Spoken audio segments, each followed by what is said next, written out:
Welcome to the Boswell Book Company virtual event series. It is day 4,526. We are so honored to welcome Martha Waters, the author of To Have and to Hoax and To Love and to Loathe. This is a effervescent, charming, and swoon-worthy novel, and we are so honored that she's in conversation with Boswell bookseller Rachel Copeland.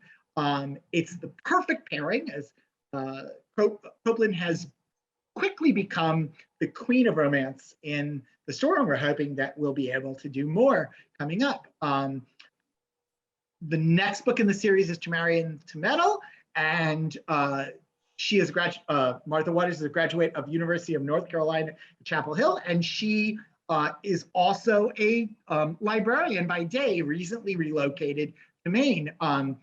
Rachel is a former teacher turned bookseller, and I think she would normally tell you, but she made that beautiful dress, I want to say.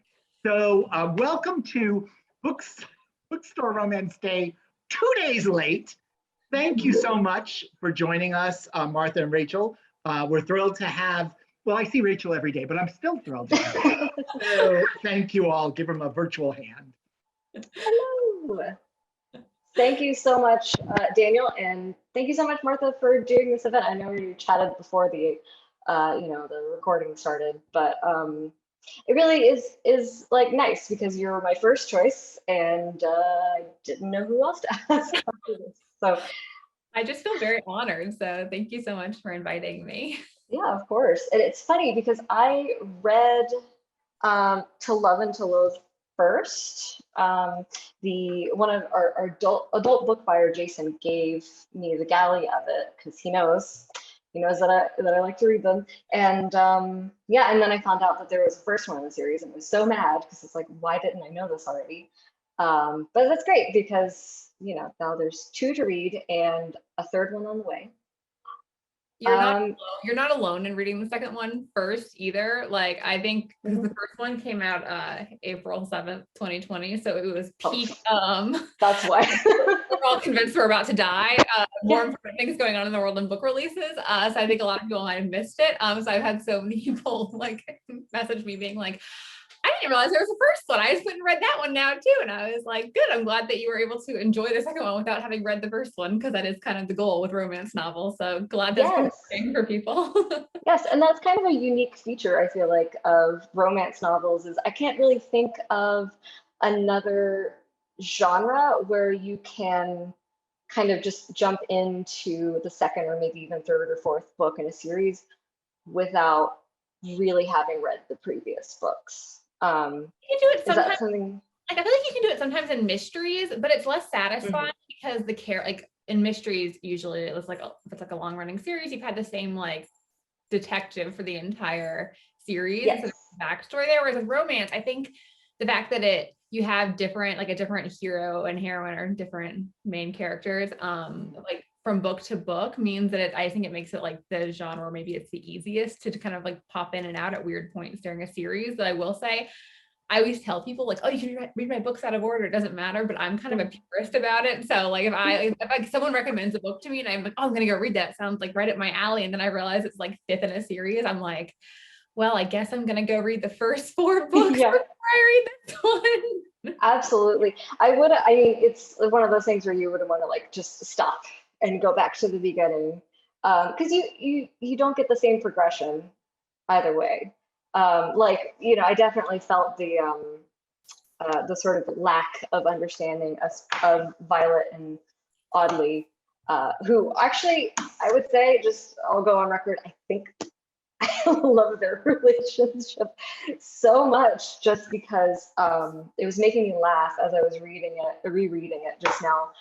They're so contentious and it's amazing. I was looking in your there's like an interview or Instagram stories or something like that. You said you love to argue. Is that true? And do you purposefully do that with your characters because you like it? I would say, as anyone who knows me in real life can vouch for this, I am very contrary, which is not like necessarily a super attractive personality trait. But yeah, I really love arguing with people like for fun. I don't like arguing like for real, because if I get mad, I start crying, which is really infuriating.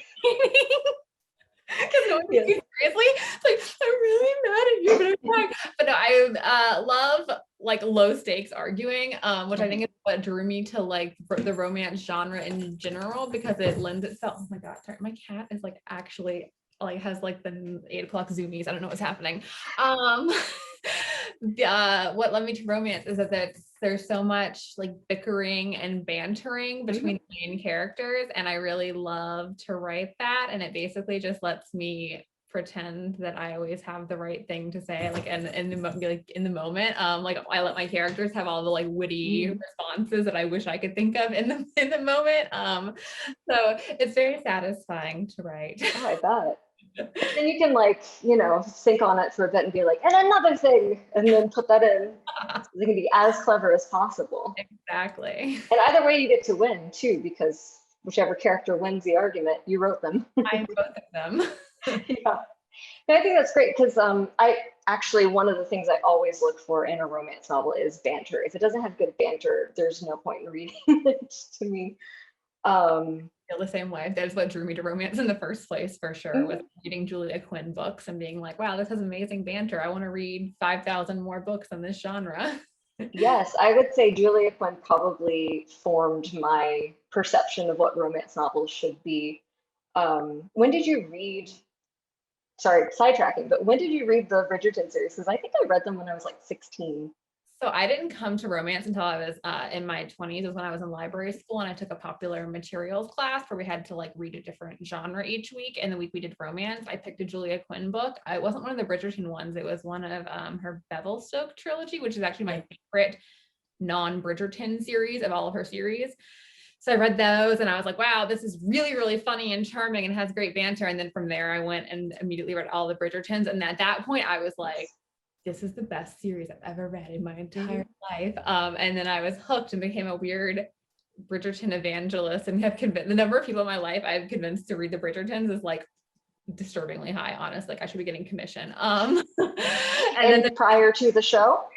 Yeah, this was like, I mean, I started like, I read, this was like 7 years ago, maybe. It was like right when I finished library school. So yeah, like 7 years ago. And so I immediately started trying to like convince everyone I knew to read the Bridgertons. And then when it got picked up by Netflix, before the show had come out, I was able to like use that as a selling point with some friends who I hadn't convinced to read it yet. I was like, look, Netflix has acquired this. It's going to be a Netflix show. Don't you want to be hip and read the books first? So I think before the show came out, I had convinced at least 8 or 9 people to read the books. Wow. So yeah, I'm like famed among my friends for being the weird Bridgerton fan before it was like cool to be a Bridgerton fan. Not that, I mean, like obviously she's like one of the most famous historical romance authors ever, but obviously just like beyond like diehard romance readers, I don't think like this was that widely known, just because people who aren't romance readers don't tend to know romance authors beyond like Nora Roberts generally. So yeah, absolutely. I don't know what it is.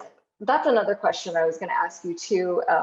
Just in general, like romance novels being made into things now is so much more likely, which is very exciting. Just to like, make the genre like more out there and go beyond the, the ripping of the bodice and all that kind of stuff. Are there any other like sort of series that you would like to be made into something else? So, I mean, like, I just think romance novels are so cinematic because they have this, like, I mean, obviously, because it's basically the same structure. The structure of a romance novel is essentially the same as like the structure of a rom-com. No matter what subgenre of romance you're reading, it has generally the same arc. And we already know this works really well on film because everyone's seen a rom-com, and it's very easy to make it into like a 100-minute movie. Like we know this is possible. Absolutely. Some ones that I think would be like really good, a completely different tone from the Bridgertons, but Alyssa Cole's Civil War set historical series. The first one's An Extraordinary Union. Those ones are like really cool, like a mix of romance and like spy stuff. And like It's like they're just incredibly like well done. It would make great movies. Something more Bridgerton-esque I think would be like fun would be some of Sarah McLean's books, which are like super bantery and fun, but also like really dramatic and sort of cinematic. So I think those would make for like a really good movie or Netflix show as well. Yeah. All right. Yeah. Thanks for the recommendations too, 'cause I don't think I've read those. You should. I really feel like, they call me the rom-com queen of Boswell, but I really like, oh, I haven't heard of that. I got to read that, but I'm going to work on it. So the first thing I wrote down for notes on the books is the girls and Emily, Violet, and Diana, they're 23. Or, wait, are they all the same age? I know Emily and Diana are 23. They're all the same age. They're all 23. Yeah. And it's amazing because it shocked me so much just flipping through the book again. But it makes sense because of the time period. So can you talk a bit about like sort of getting that in your head as far as like getting that time period in your head? Because women then were sort of expected to be much more mature at such a young age.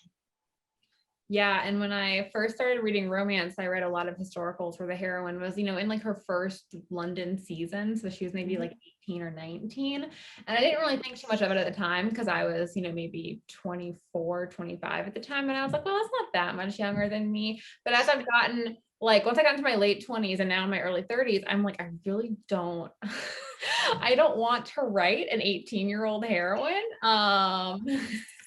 Even though obviously like an 18-year-old in the Regency was considered like a woman ready to be married and like would have the expectations of her that we would now have we would expect the same of like a woman in her late 20s. So it really is very different. But I just wanted to make my heroines, I wanted to make them a little bit savvier and more worldly, which is part of the reason that both Violet was already married, since Having to Hoax is like a marriage and trouble romance. And then Diana, the heroine of To Love and To Loathe, is widowed. And so with both of them, I wanted them to sort of like already have some experience.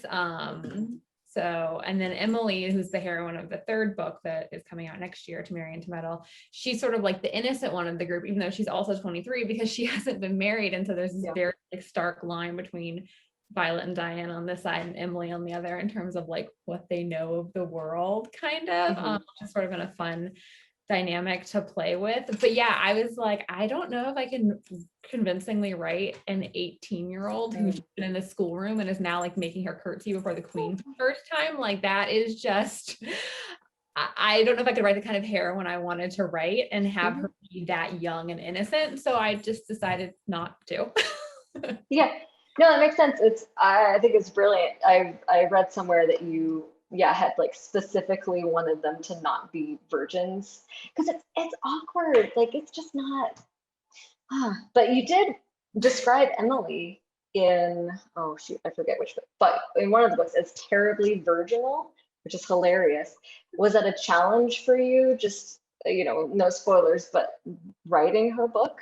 I was nervous going into it because I just have a lot of the majority, I think this is changing somewhat now, but the majority of historical romances traditionally have had, very innocent virginal heroines. And it's always the sort of thing where the wedding night comes along and then like the hero teaches them about sex, which I'm just like, and that's very well done often, but I'm like I wasn't really interested in writing it, or at least not writing it over and over again.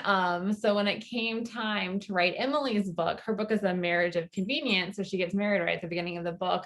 And I was like, okay, if I'm going to write this, I want to kind of have fun with it. So I actually had I was entertained writing her like wedding night scene, because I really wanted to do the kind of, I think that what I try to do in all of my books is like take the things I love about romance novels and like pay tribute to them, but also poke fun at them a little bit. And so the wedding night in my next book is very much me attempting to like poke fun at the like wedding night conversation, historical romances where the hero's like, okay, this will hurt a little bit. And so she's like, okay. And then it like hurts a little bit, but then it's still amazing. I was like, how can I like take this and like make it something funny kind of? So I look forward to people getting to read that. It was kind of fun to write. I can't wait. Yeah, because in my review, my first recommendation I wrote was for this and To Love and to Love. And I felt like I could tell that you both were like winking at tropes and also just like using them sincerely, you know, depending on, I guess, which ones you like more. So that's really cool to hear because I'm very interested to see how that turns out. It's not like Emily is entirely innocent. I mean, I was giggling earlier because I was reading the section where she's learning what a phallus is, you know. That's hilarious. It's a good thing she has these two ladies to, you know. I know there's a part, and I've just finished up doing line edits on the next book, which is Emily's book, and my editor at one point, like I made some reference to like something Emily had learned from Violet and Diana, and my editor like wrote a comment. She was like, "Did she learn that from them? Like her education at their hands has been a little haphazard." And I was like, "Yeah, that's fair." Like I mean, like they're very you know, honest with her, but I'm not actually sure they've given her like a real like comprehensive sex education there. I feel like there might still be some gaps that she doesn't understand.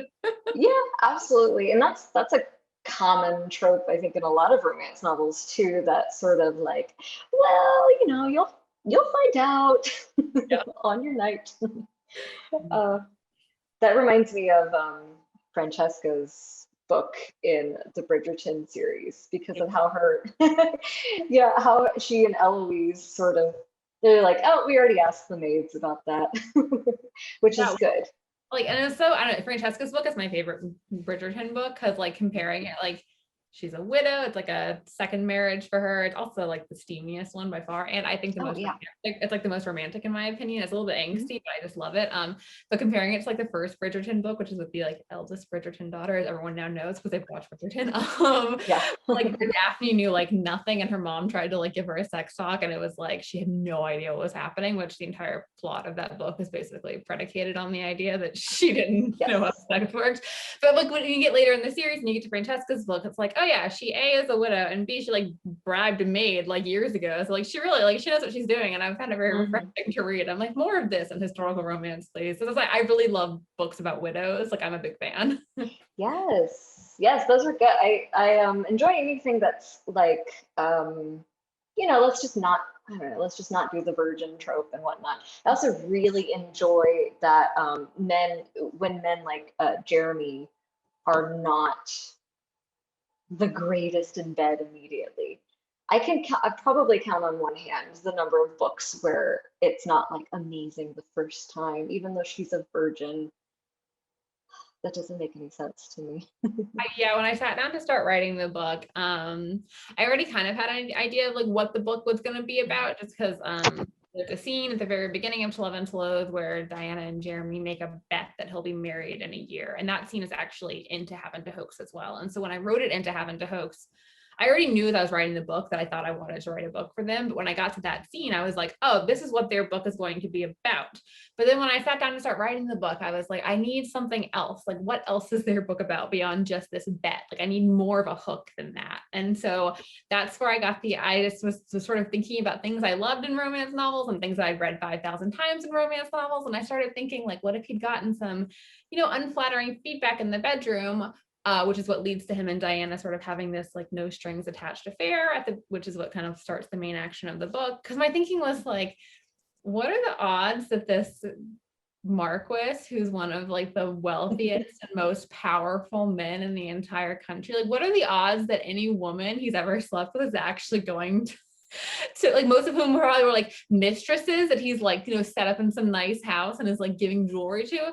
That woman is not going to give him any kind of like honest feedback. She doesn't want to rock the boat. She's got a good deal here, like more power to her. So I was just like, I was like, some of these men are probably terrible in bed. And you know, all these romance heroes are just like geniuses in the bedroom. And I was like, no, I'm not going to write that. I'm going to write something different. And that's how I kind of came to write this book. Yes, amen. Thank you for that. I want to see more of it too. Like I want other novelists to do the same thing. There's a really good one. I can't remember what it's called. It's the third. Okay, so it's the author is Julianna Gray, which is actually a pen name for Beatrice Williams. She's like a best-selling historical fiction author, but she used to write historical romance, like Victorian romance, under a pen name, Julianna Gray. And her first trilogy, no one I know has read this, but I'm obsessed. I love it. It's called Affairs by Moonlight. It's a loose retelling of Shakespeare's Love's Labour's Lost. And it's like set in this Italian castle over like the course of a year. But in the third book in that trilogy, when the heroine finally sleeps with the hero, he's like horrible in bed. He's like, oh god, that was amazing. And she's like, are you insane right now? That was horrible. And so I highly recommend that one. I wish I could remember the name, but yeah, Julianna Oh, yes. her up. I am absolutely going to read that. God. Yeah, that actually, I have a question that I wrote down. Now I'm forgetting, but it reminds me. Now I have to look at my questions. Oh, well, whatever. Oh, speaking of, actually, before I continue on, I want another recommendation from you, because you were mentioning that you like Julia Quinn. You mentioned in an interview you like Julia Quinn, but also Loretta Chase. So what would you say is like the top Loretta Chase book? So her most famous one is one of the most famous romance novels of all time, but it's very old school because it's published in the mid-90s, and it's Lord of Scoundrels, which I highly recommend everyone who wants to like truly understand the romance genre read, because it's very like, I think like that's very problematic in certain ways. Like, it's 25 years old and it shows. But I actually think in a lot of other ways it's held up surprisingly well compared to I can hardly stomach like any old school romances because there's consent issues and the heroes are like incredibly alpha, and it's just not my scene generally. But Lord of Scoundrels is a hoot. The heroine is incredible. It's like a very loose, like basically like Regency Beauty and the Beast retelling, and the heroine very famously shoots the hero with a gun. So highly recommend that one from like a understanding the genre perspective. Other than that, her most recent series I really recommend. It's delightful. She writes really slow by romance standards. She only publishes a book every couple of years, but her current series is called Difficult Duke. The first one's a Duke in Shining Armor, and her banter is just like the best. I adore her, so highly recommend. Yeah, see, the banter, that's what I'm into. So just going back to before, to the, I don't know, genesis of this, what prompted you to write a romance novel? Because I mean, you were presumably a full-time children's librarian at the time. I'd been wanting to write like since I was a kid, and for the longest time I thought I wanted to write children's and YA, because I'm actually like a youth services librarian, not an adult librarian. And so in between college and grad school, I like wrote one book that I tried to query, and like in retrospect was definitely not like ready to be queried, so it didn't have any bites. And then towards the tail end of grad school, started writing another YA book with a friend, and we weren't having much luck with that one getting any bites on it. And so I just started at the time I had just graduated from library school, had just started reading romance, and then suddenly had like a bunch of more time on my hands, even though I was working, because I didn't have homework anymore. So I was just reading, like hundreds of romance novels in the course of a year. And since I knew I wanted to start writing something new around this time, I was like, I'm going to try writing a romance novel. I'm going to try switching it up. I'm like trying to write YA books is not working for me super well right now. So I'm going to try writing for adults. I'm going to try doing a romance. And so that's like, I was like, I need an idea. And I was talking with a friend on vacation, like a year after I got out of grad school. And I was talking about like I have this long running joke with friends about consumption being the most romantic way to die. And then I was like, what if I wrote a romance novel where like the heroine was faking having consumption? Because it can't be real consumption, because like she can't actually die. And my friend was like, yeah, that's insane. And I was like, yep, I'm going to write it. So I did. And then it turned into jokes. That's amazing. Yeah, that plot line honestly has so many great returns throughout the book, that it's just worth the price of admission just to see the like one-upmanship between those two is bananas. I was trying to get an agent for it. I gave my query letter for it. I pitched it as the "they don't know, we know, they know, we know" episode of Friends set in the Regency with more consumption. Like that was literally a sentence in my query letter, and it worked. And I feel like it's actually pretty accurate. Like I get all these people messages from readers being like, So is this like an intentional Friends reference when they say something about like, he doesn't know, she knows, he knows, she knows, and I was like, oh yes, like this book was directly inspired by my love of romantic people dying of consumption, and B, love of that episode of Friends. Yeah, because she's like, like she is not good at it. Nope. Yeah, Really I not good knew at it. when I started writing it, since the whole premise, for those who haven't read Haven't Hoax, is like they're married and they have had some kind of mysterious fight in their past. They've been estranged for several years now. And Violet, the heroine, like fakes a case of consumption basically to get her husband James's attention. And I knew from the get-go that like I needed to make her not be very good at faking consumption, because if she actually convinced him that like she was dying, people were going to hate her because it's like a really terrible thing to do. So I needed him to like see through it immediately so that they were kind of like on a level playing field. And that's where it kind of turned into the sort of like game of one-upsmanship where like he's refusing to call her bluff. And then she realizes that he knows, and it just gets more absurd from there. It's so funny. And that's a very, I feel like a very period specific thing too, because I feel like past a certain point in time, you can't like justify being married and separated for about 5 years, you know. But with the Regency era, it makes sense because it's not like a lot of divorce was happening. Yeah, I mean, you had to petition Parliament if you wanted a divorce, so no one's gonna do that. Yeah, no, I really love marriage and trouble romances. And I like they're not that common, but and like those that do exist, almost all of them are Regencies. There are a few contemporaries, like the Bromance Book Club is a marriage and trouble one that's popular a couple of years ago. But for the most part, understandably, it's in historicals. And one of the first historical authors I ever read was Eloisa James, and she has written like a weirdly large number of marriage and trouble books. So I got really hooked on them. I was like, this is the best trope ever. I'm gonna write this trope. And then I like started looking for other marriage and trouble books, and I was like, man, there aren't nearly as many of these as I thought there were after reading like 5 different ones by Eloisa James. Not all authors have written like 5 marriage and trouble romances. Shocking. I know, right? But yeah, I love it because I like it when the hero and heroine know each other really well, like right from the get-go, where they kind of like have each other's number. And marriage and trouble really like allows for that dynamic, which I just find very enjoyable both as a reader and as a writer. Right. Is there any other period specific sort of thing that you maybe want to explore down the line? Like, do you do a lot of research into the time period, or do you kind of keep it at the what we as romance novels, Regency era romance novels understand about the Regency era? Yeah, it's funny. My agent and my editor kind of always describe my books as like historical romances for people who like contemporary romance. I think they're kind of like contemporary in feeling, and I try not to get them bogged down too much in like history, which is because I was actually like a British history major in college, so I'm like, I personally find it very interesting, but I think I feel like there's a spectrum with historical romance authors, and you have people on the one end who are really, really directly engaging with the historical events of the time.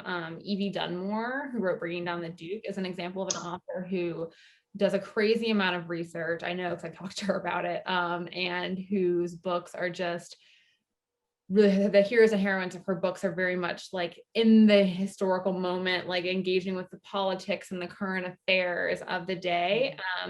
I would say Julia Quinn is more on like the other end of the spectrum, where she uses the period details more as sort of like set pieces, like set a tone. And I say I am much more on that end of the spectrum. Like I do research, like I want to make sure like, oh, the fabric of the gown that she's wearing in the morning versus the afternoon is correct, or like the carriage is correct, little things like that. I don't tend to engage much with actual like historical events happening at the time, and I just kind of add them for like color, because I do think my characters, even by historical romance standards, I think my characters feel fairly modern, which is like fine by me, because I'm not trying to write a historically accurate historical romance novel. I just want it to be fun. And the thing I find fun about historical romance is that there are all these sort of, strict rules like governing society and behavior. And it's fun as a writer to try to figure out how to work around all of that. Yeah. Do you then, when you are researching like the fabric sort of thing, does that come after, like in edits and whatnot, or do you kind of do that as you go? Like both. When I wrote To Have to Hoax, since I never tried to write a romance novel before, I didn't do any research ahead of time, and I just like wanted to get I wanted to see if I could do it and kind of like get the structure of the plot out, basically. So I wrote a first draft, and every time I hit on something that I knew I didn't know, I would just like highlight it in the draft. And so then after that, I went back and did some research. I read it, but there was like a bajillion like Regency blogs out there with all these different historical romance authors who've done like crazy amounts of research. I was like, oh, you're really saving me some time here. There's also a really great book that I read like cover to cover, which is called Georgette Heyer's Regency World by Jennifer Closter, which is basically like a Bible for anyone who wants to write historical romance, because all the things like the difference between a curricle and a carriage and a phaeton and like things like that, like those little details. So I took like, I got it from the library and I took all these notes on it, and then I realized I just need to buy my own copy of it because I've used it for every book I've written. So yeah, I was able to kind of go back through and sort of like fill in details that way. With my third book, To Marry and to Meddle, is the hero owns a theater, and it's like not, I mean, the theater doesn't play like an enormous role in the book, but I did read a book about the history of British theater before I started writing it, and then referred back to it a few times in edits, just to make sure there wasn't any like glaring like thing that was gonna like drag people out of the story. But I also like remind myself that there are definitely some readers that are like really sticklers for historical accuracy, and if you make a mistake, they will let you know about it. But I know that I, as a historical romance reader, like I'm pretty forgiving. It's like I'll occasionally notice something in a historical romance and like notice that it's wrong or not strictly period accurate, and then I'm like, if I'm having a good time reading it, I don't care. So Exactly. Well, I feel like they, when Bridgerton was becoming a thing, that was a huge topic of conversation because so many people were talking about the costuming and the music choices. And I think that was very savvy of them to make very specific modern choices to kind of erase some of the critiques about, oh no, that's not the correct silhouette for blah, blah, blah. yeah, I agree. I thought it was smart because they were so clearly conveying from the get-go that they didn't care about historical accuracy. And then you still have people screaming about historical accuracy, and I was like, but do you not understand that they don't care? Like clearly, like they're not wearing anything like remotely period accurate right now. Like they're dancing to like Ariana Grande. Like it doesn't make any sense. And it's interesting. I was talking to another author at an event I did this weekend, and she was saying how she gets dinged a lot for anachronisms, and people talk about anachronisms within her book. And I was like, I feel like my books have more anachronisms than yours do even. And while I try not to read reviews I'm tagged in, but like no trade review I've ever been like, no like Kirkus or Library Journal or anything like that has ever mentioned anachronisms within my book. And I was like, is it because I've made it so clear from the get-go that I'm not that bothered by historical accuracy that they just don't even bother complaining about it? Like, I don't know. I feel like I've lucked out. Yeah, that's amazing. Because I mean, it's one of those things, and then I love fashion. I love like the history of fashion, and I follow a lot of fashion related YouTubers who talk about historical stuff. But it's not like that's going to really ruin my experience if I'm like, oh, that's the wrong kind of corset that he's ripping off of her currently. You know, it doesn't matter in the end. Let's get to good stuff. Like there's that scene in Bridgerton where they show the like corset digging into her back, and I'm just like, well, no, in real life she would have had a chemise on. Chemise. Like they just did that to like make a point about like feminism and the patriarchy, and I was like, oh, let them go for it. I don't care that she's not wearing a chemise and this is like wildly inaccurate, because literally nothing about this show is accurate, and I don't care. It's not affecting my enjoyment at all. Yeah, absolutely. Like I don't care what clothes he's ripping off of her, as long as he's ripping them off of her. Exactly. That's what people are here for, let's be honest. Yeah, oh, absolutely. Speaking of Bridgerton, I did want to ask you, because you talked a little bit about like the casting for the show and whatnot, and well, not a little bit, you talked a lot about Bridgerton on like your stories, which is great because you answered a lot of questions that I had about, you know, like your relationship with it. How do you feel about the season 2 casting information now that we've gotten more, especially Kate Sharma, and the lack of Regé-Jean? So it's been really interesting seeing everyone's reaction to Regé-Jean Page not being on the show, because I feel like anyone who's read the books and romance readers more broadly were like, well, I mean, he was gonna barely have any bit of a role of Simon in like one scene in The Viscount Who Loved Me, which is the second book that the second season's based on. I was disappointed because I was hoping he would still be able to like pop in for a couple of scenes, though I know that like COVID protocols for filming, that's like easier said than done right now. It's not like you can just like swing by for a day. It's like they have like quarantine and stuff. But yes, I was a little disappointed, but also like he's going to be incredibly famous and successful. So like you can't fault him for wanting to like strike while the iron is hot. I'm really excited about the casting of Kate because it was really interesting. It's actually something I noticed when I was watching the first season of the show, is I'm like, so I'm really like, this color conscious casting is great and I love it. It's weird that there are no like Asian people, just a few in the background as like very minor characters, considering like how many South Asian people especially were in Britain at this time. And like the empire goes both ways. It wasn't just British people going to India, like Indian people came to Britain as well. So it seemed like a really big, like weird oversight to me in a show that like was so consciously and intentionally diverse to like relegate all like the Asian characters like to sort of the background. So I was very excited that they cast a South Asian person as Kate, and I loved the book. It's one of my favorite Bridgerton books, as it is. I think like a lot of people consider it to be the best one. So I'm just wildly excited for the next season. Yeah, I think Kate might be my favorite, like in the Bridgerton series. She's so funny. I love her. Yeah, and I really, especially because I reread the series after I watched the show, and her appearance in Gregory's book is amazing.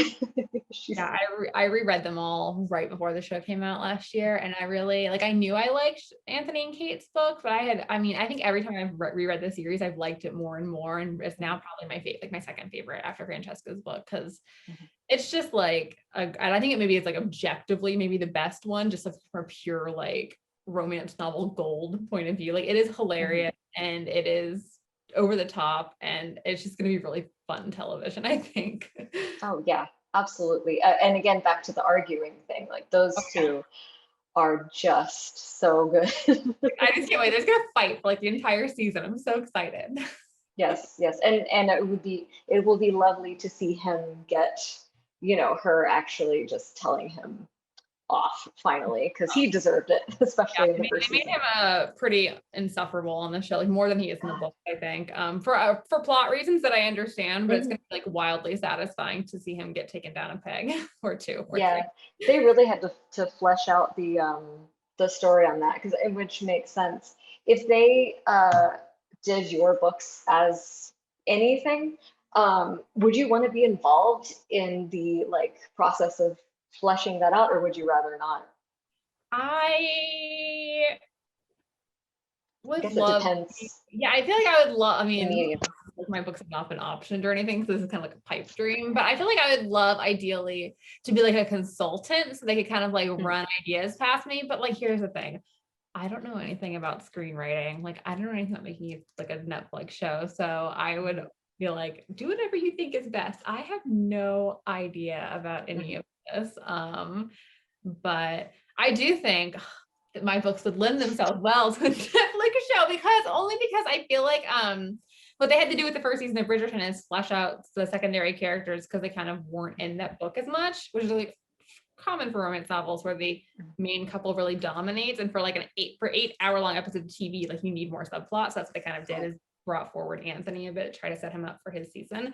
I basically just did that with all my secondary characters in my books, right? I was just all setting them up like and letting them take over random side plots. So absolutely. Shonda Rhimes, are you listening? Please call me. Yes, absolutely. I was going to say, just flipping through the books just now, I think my favorite side characters are Helen, Courtney, I don't know, and Penvale. I think Penville is hilarious. This is a hoot to me because people never mention Pinvale, but this is the second time in like a week that someone's been talking to me, because I did a book club last week, and like this entire book club, they were like, if you don't write a book for Pinvale, we're going to write fanfic because we love him so much. And I was like, I mean, I'm fond of him as well, but I've just never, he's the one I get asked about the absolute least. I think I get asked about West and Sophie, who are like James's brother and his former, like, Oh yeah. when he was writing. I get asked about them all the time, especially after the first book, but after the second book as well. But Pinvale, I'm like, oh, he's having like a renaissance. People are like, he has a little fan base apparently. Yeah, well, you know, it struck me when I was reading them that I think he's a good brother, which I think is a requirement for all brothers. I don't know. I just think like the fact that every time Diana is like, I'm gonna do something stupid, he's like, oh, fine. And then he goes along anyway. I think that's lovely.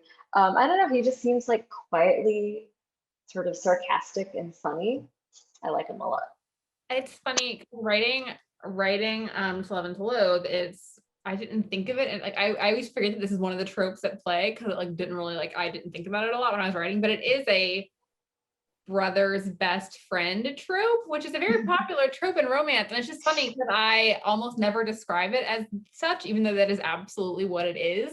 But in a lot of like brothers best friend type romances, you get the scene of like the brother, you know, being kind of like overbearing and like mad about it. And I wanted to kind of like, I sort of played with that dynamic a little bit. Like there is one scene, I don't think this is that much of a spoiler. There's one scene where like Penvale walks in on Diana and Jeremy kissing, and it's like mildly horrified. Not mildly, actually extremely horrified. That was one of my favorite scenes to write in the book. But also like later on in the book, it's like he's not so worried about like defending his sister's honor as he's worried that like she's going to like break his best friend's heart. And so yeah, sort of a fun dynamic to play with. I like Penvale too. I have thoughts about his future. Good, please. I'm just kidding. I will definitely read that fan fiction though. I was like, even if I do write a book for him, can you please write a fanfic anyways? Because I want to read it. Right? Yes, I'm pro fan fiction. I'm glad you are too. Yes. It's kind of how I honestly get my romance novel jollies when I'm like kind of too busy to like sit down and read a book. I'll just like kind of pull the fan fiction between two characters and like they should get together. Because fanfic is like, it's so funny. I feel like all these people, I think that there are a lot of people who are kind of like discovering romance in the past like 5 years or so who had previously discovered fanfic. And it's like, listen, if you like fanfic is all tropes. Like that's kind of like how fanfic operates, is on tropes. Romance is the exact same. Like there is a whole genre of books for you, my friends. Oh, absolutely. I one of my favorite fanfic sort of subgenres is like trope bingo, and they just literally pick two characters and a couple of different tropes, and you just got one I read was Steve Rogers and Darcy Lewis from the Thor movies get stuck in a well together. It's hilarious. It's just like, let's have fun, you know. Totally. So ooh, I have a juicy question for you from the Q&A. And it's really interesting. For aspiring romance authors, do you have advice on how to write good sex scenes? So I feel like what you should keep in mind when you're writing a sex scene is that you need to be like, a good sex scene advances the story in some way. Like there needs to be a point to it. Like you don't want it to feel gratuitous. And so it's really interesting, like writing, like I just finished edits on my third romance novel. So I've done 3 of these now. And it's been really interesting, like writing each book, and my approach to like writing sex in each book has been different because there's something different I've been wanting to like say with the sex scenes in each book. Like my first book is about a married couple coming back together, but like, and like kind of the point of like the sex scenes in that book is to show how like they're still like so connected physically, but like they get in their own ways because they can't communicate beyond that.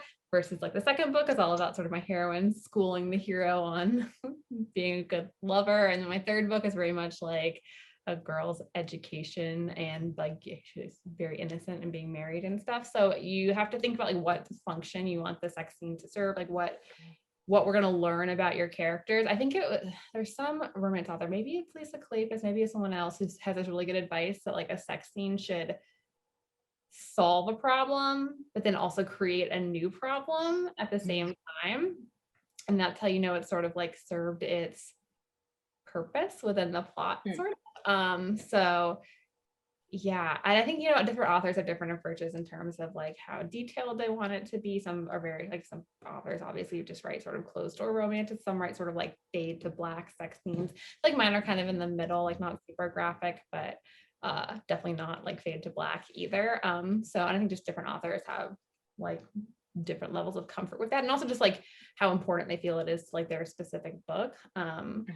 But it's been interesting just having written 3 now and seeing how much sex does this story need varies from book to book in a way that I guess I wasn't fully expecting. It very much feels like I can't go into a book and say, okay, I'm gonna have 2 sex scenes in every book, because like it's just, I don't know until I start writing the book like what the demands of the story are going to be. So I guess my like number one piece of advice is like to remember that any sex scene you're writing needs to be in service of like the characters' arcs and the plot overall. So yeah.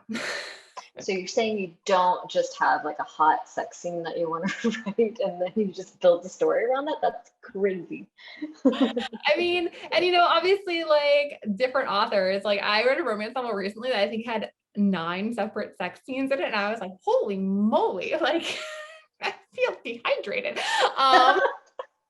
Like I was just like, good Lord.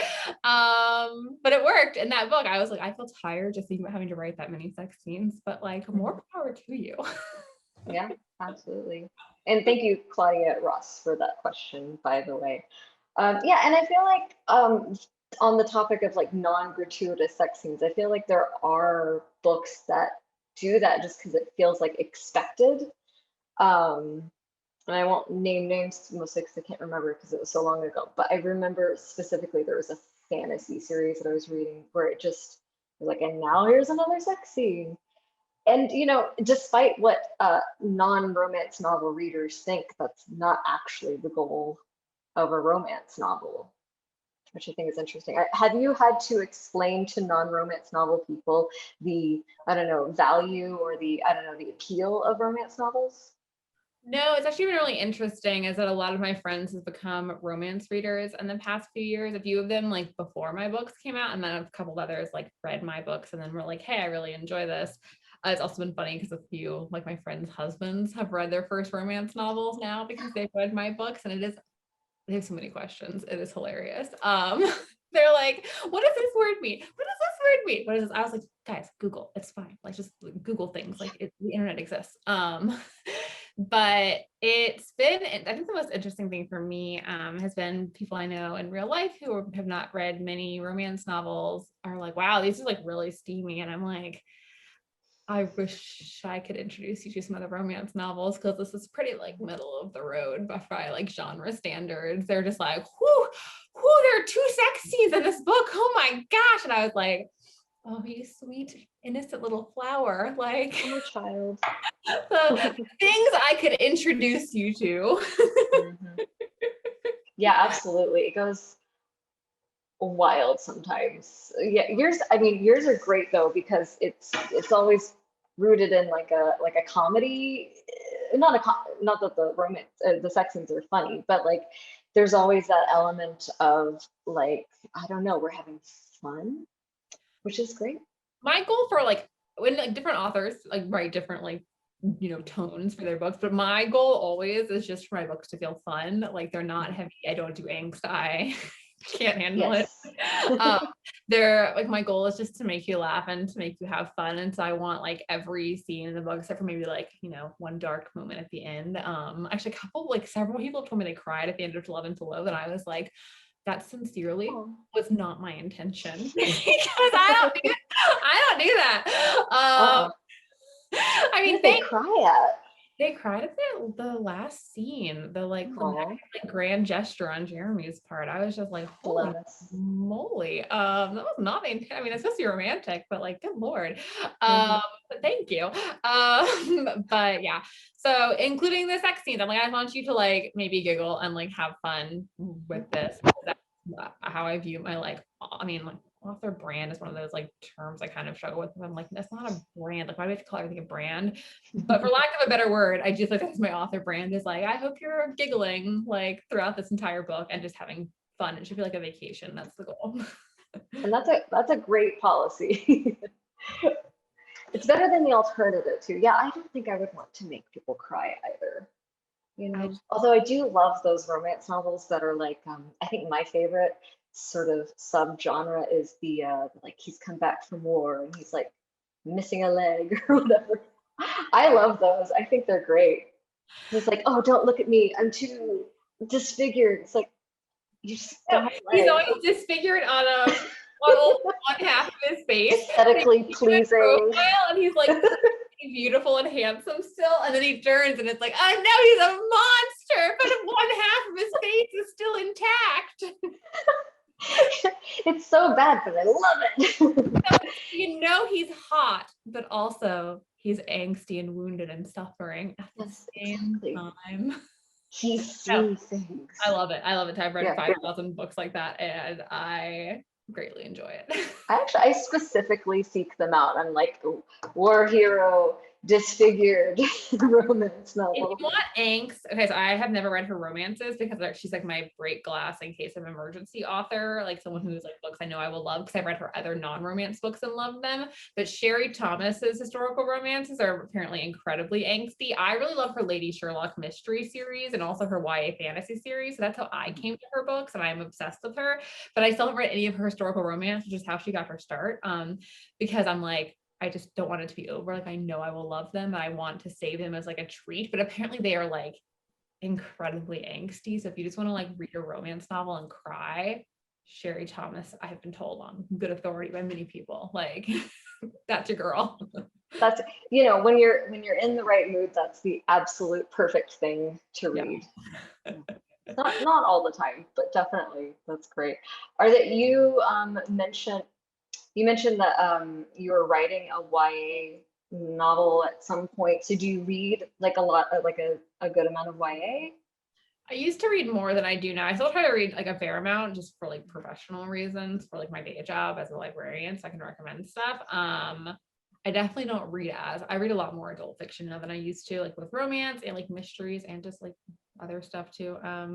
I definitely cut back, but like for years, I mean, I read so much YA fantasy, like it was like my catnip for a really long time. So, and there's so much of it too. Yeah, I got a little burned out on it for a while because I had read so many of like the big YA fantasy series, like back to back to back to back. And I was like, I can't do any more books about like a chosen one, like a heroine emerging from poverty who actually is like secretly a princess and like has is competing, like two boys are competing for her love.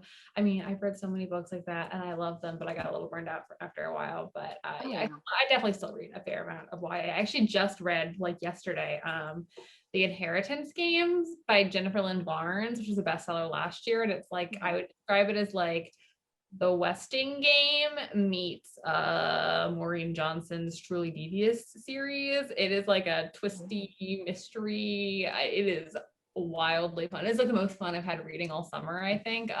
So there's a sequel coming out like next month. I'm very excited about. I'm glad I waited so long to read the first one because now I only have to wait like a few weeks to read the next one. So good job, self. Exactly. Speaking of when things come out, To Marry Into Metal comes out in 2022. Is that right? Yeah, the internet says it's coming out on April 5th, which would be like the same week that both my previous books came out on. I don't know if that's good. I don't know if that's actually set in stone because it just took me longer to write this one and with the revisions took longer and we're like a few months behind. So I'm unclear if that April pub date is actually set in stone or not.